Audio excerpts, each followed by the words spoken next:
First of all, it's very dangerous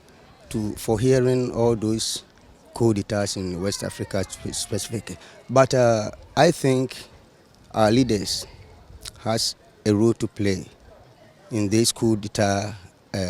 saga in West Africa. Hunger is something that is very serious for humanity. And as we can see, our leaders are rather enjoying, and the ordinary Ghanaians or the ordinary citizens of African people are suffering. So I think our leaders must take something into consideration by reducing the cost of living, because the cost of living in Africa, West Africa here, especially in Ghana, is very, very high. Ghana na woman no yempene for no woman ye minimum woman pay abro African or the main conclusion of African penny for no wicked pa hwe kwan aye nam so Africa e kwan nam so ye school ye toilet ye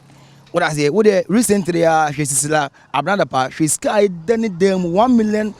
okobenu to me the $1 million edugu ni dem enti besina na ye banks no mo ho nchi omo wo he me see kuna isis na me support pa say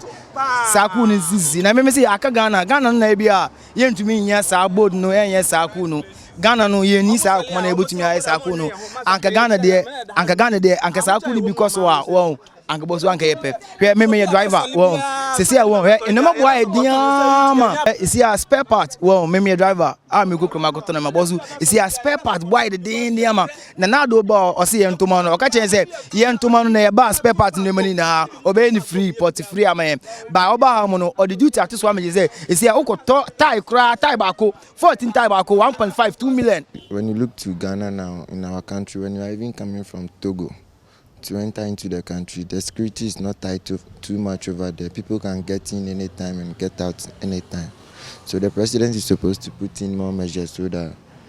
we, the citizens in the country, we could benefit. Say watermelon ye to 5 cedi 3 cedi ye chima mpa omonto ade nti o man na mu aye den dodo